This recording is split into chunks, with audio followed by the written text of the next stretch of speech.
Hey everybody, my name is Hassan and I am a digital literacy specialist with Markham Public Library. Today we're going to be trying something a little different and use a computer to learn about 3D modeling. You can use a computer to make awesome designs that'll work with a 3D printer later. Now, this exercise is meant for ages 8 and up, but feel free to join in if you like. Now, in terms of what you'll definitely need a computer. A desktop or a laptop will work.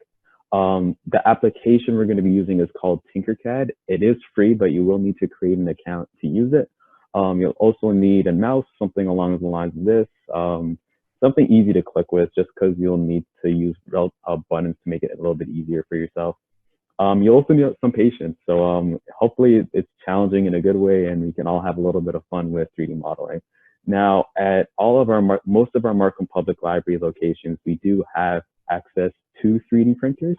And 3D printing is great because it teaches a little bit with regards to basic 3D modeling concepts. A lot of stuff you see in terms of architecture or engineering later down the line, you'll need a lot of 3D modeling skills in order to prototype and test a lot of these projects to work in the real world. Just even at the branch at your local library, I've seen people do a lot of cool stuff with 3D modeling and 3D printing to create cool projects. For example, an example of something like this, I got a little Dragonite over here. Now, something like this took a fair amount of skill to create, and it's an example of something that's possible and something doable with 3D printing. Now, to make really cool stuff, you need the skills needed to create them. Now, the tool we'll be using today is called Tinkercad. It is free to sign up for, and it'll help us get started with 3D modeling. Now, as I mentioned earlier, it does require making an account, so be sure to make one with the links you see on your screen, which I'll share with you in a moment. Let me pull everything up. And we're there. Now, so the website we're going to be using is called tinkercad.com. It's you'll see it on the top left-hand corner of your screen of the URL. Now, this is the first time we're using. If this is the first time you're using the software, you will need to create an account. What we're going to do is click Join Now. And then we'll hit Create a Personal Account. Now, on this side here, you'll have 3 options to sign up with. Signing up is a pretty easy process. Just need to create an account. You may need to access your email later on to just do the typical account confirmation stuff.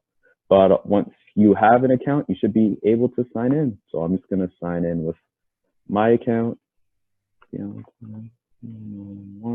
you can see, you're just putting in my email and password. And I am in.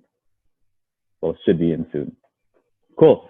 Now, since this is one of my regular used accounts, it's taking me straight to my dashboard. Now, if you've never used Tinkercad before, it might take you through a learn how to use screen. But since we're just going to be doing it our way to start, if you want to get to the page I'm looking at now, what you want to do is click the Tinkercad logo. It should be somewhere on your screen, and it'll take you to your dashboard. Now, on my end now, what I'm going to do is click Create New Design. And we're just going to go through a basic overview of what all the tools do. Now, the way Tinkercad works is you can take shapes, drag and drop them, and actually change them to fit your needs. Now, on the left-hand side here, there's a couple of really useful tools I just wanted to go over. This is the View tool. What you can do is change your angle. And what it's doing is moving around this blue grid screen that you'll see over here. And that's actually called our work plane. Think of the work plane as a piece of paper or a table. What you'll be able to do is use that as your base to create your designs off of. Now, if you click the Home View button here, what you can do is reset it. So let's just say it turned it all the way over here, and I wanted to change it back. If I click Home, it goes back to my main option. Now, as well as using the tools on the left, you can also use your mouse in order to actually create and change stuff. If you press and hold the right-click button on your mouse, what you can do is manually move it around. And that way you don't have to go all the way up the left-hand side here whenever you're doing stuff. On the left-hand side here, going back, there's a zoom in button. If you click it, you zoom in. If you click the minus sign, there's a zoom out button. But if you have a mouse, you can also use the little wheel in the middle of your mouse to zoom in and zoom out. Cool. Now, you'll notice there's a bunch of tools here that are grayed out. These are actually really useful to, excuse me, as well.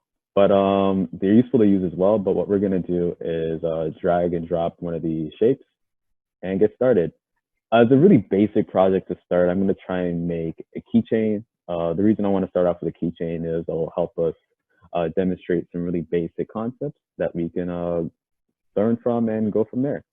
Now you'll notice when I dragged and dropped that red box, a bunch of numbers showed up as well as a bunch of boxes.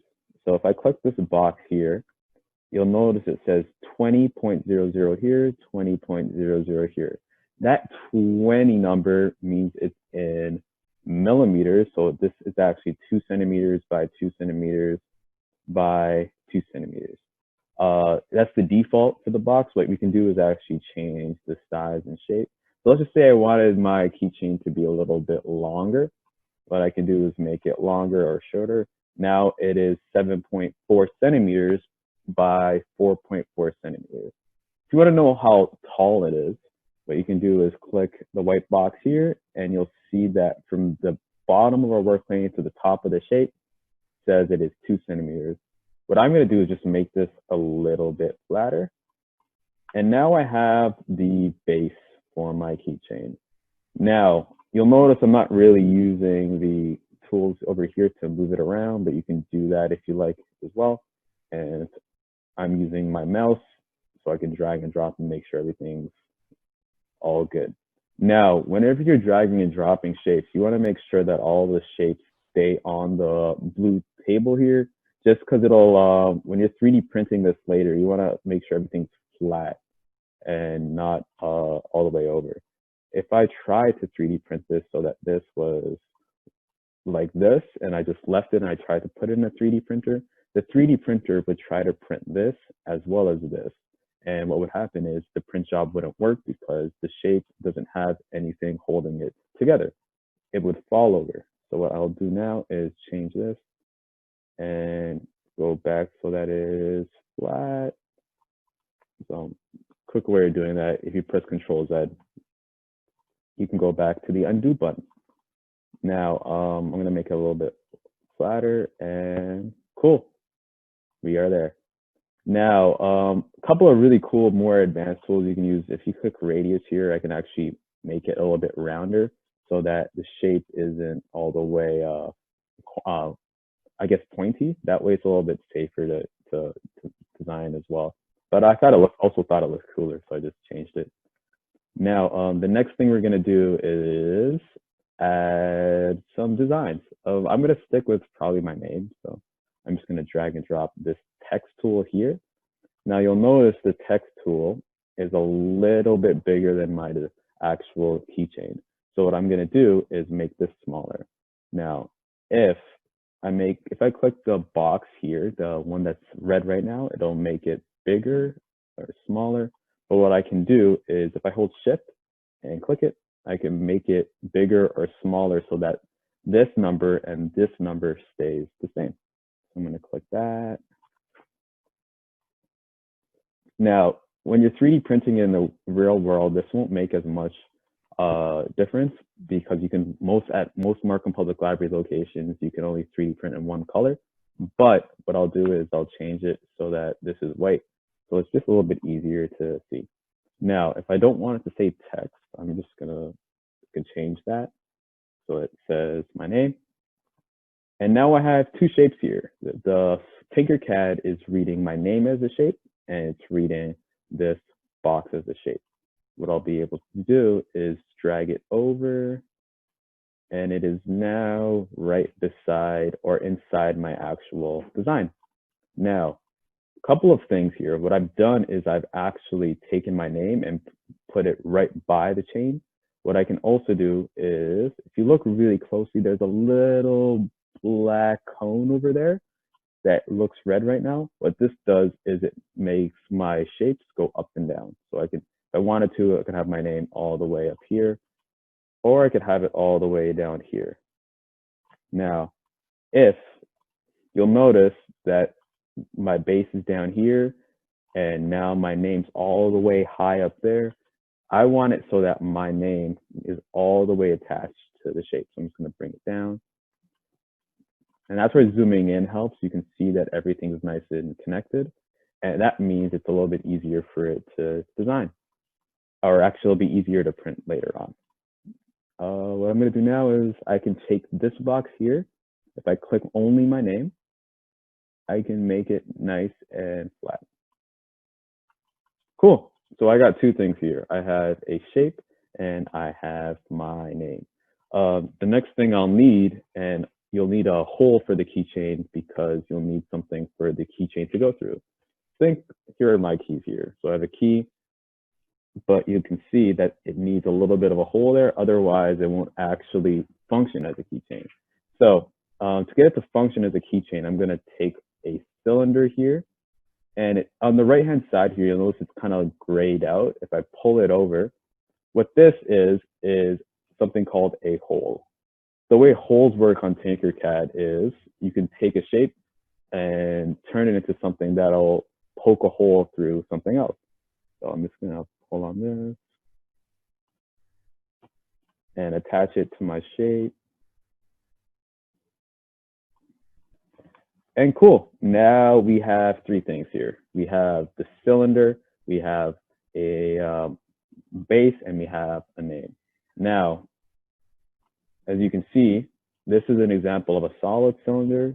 That's an example of a cylinder that's a hole. If you change the angle, the grayed out one is a hole, the cylinder one's a hole. Now, any of the shapes you see on Tinkercad, you can turn into a hole as well. So that's just to give you some ideas for later on. All right, so if this was like something I wanted to print just to start, just as a beginner's project, what I could do is highlight this, select everything, and you'll notice it says on the right-hand side here, shapes 3. What Tinkercad's doing is saying, I have a base, I have a name, and I have a hole to work with. So if I highlight everything, everything is now grouped. What I can do now is actually group it so that the Tinkercad reads it as one shape. When I hold it over here, when I hover over this shape with the square and the circle that look like they're connected, that's the group button.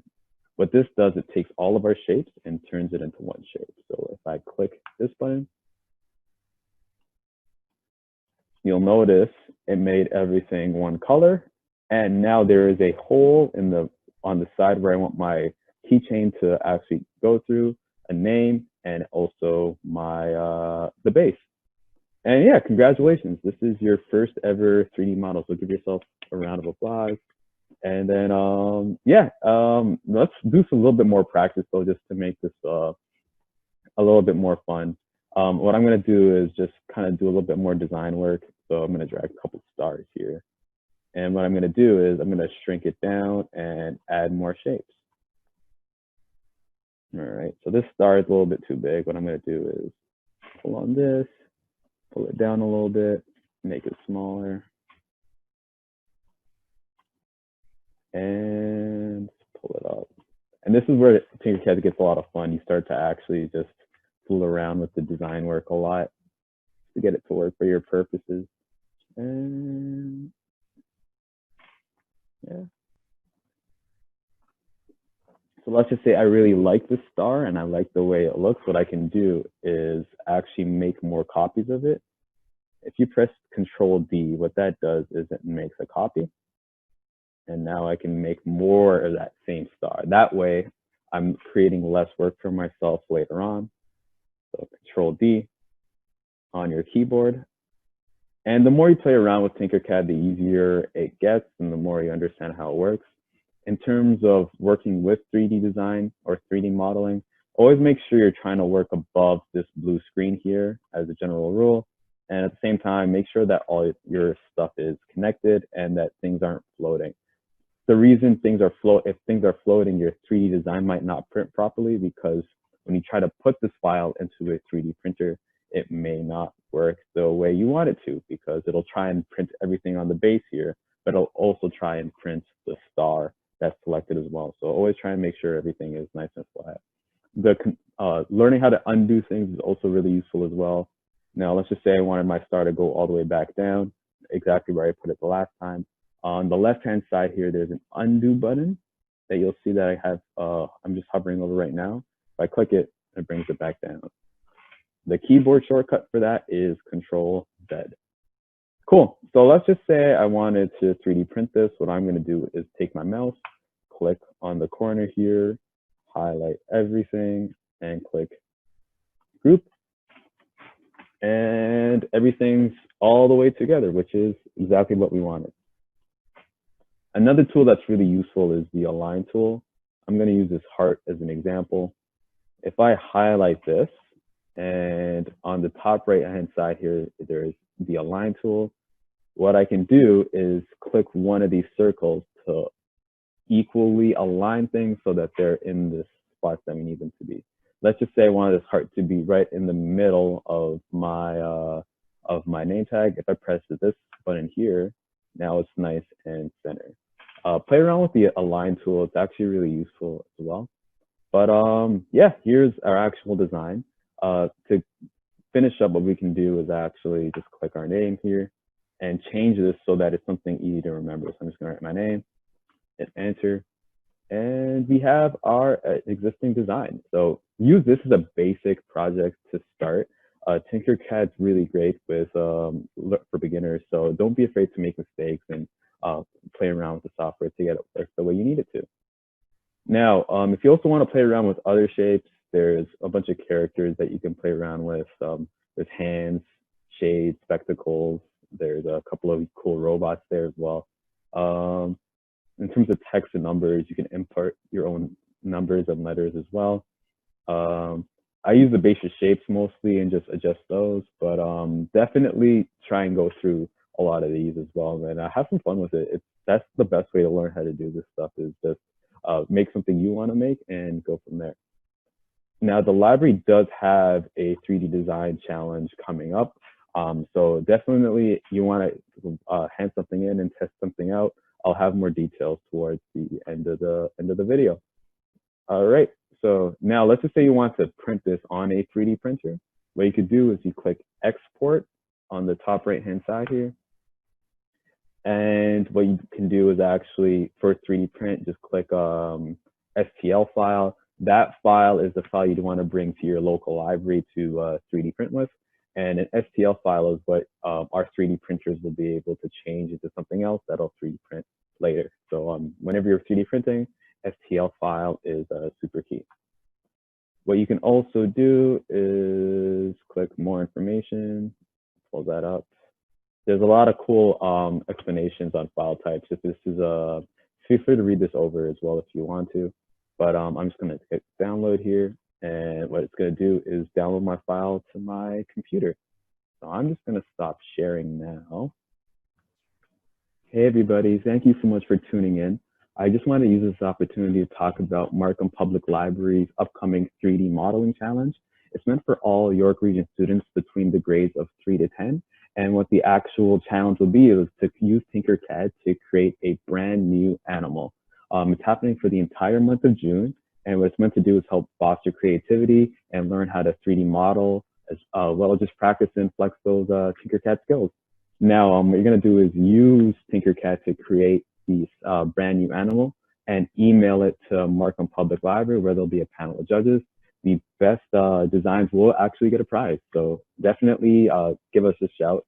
Our email address is mtl_digital_literacy_specialist@markham.library.on.ca. So download your STL files, send them our way, and have some fun with it. And thank you so much for tuning into our actual design challenge, as well as this design video. And hopefully you learned something. Have a great day.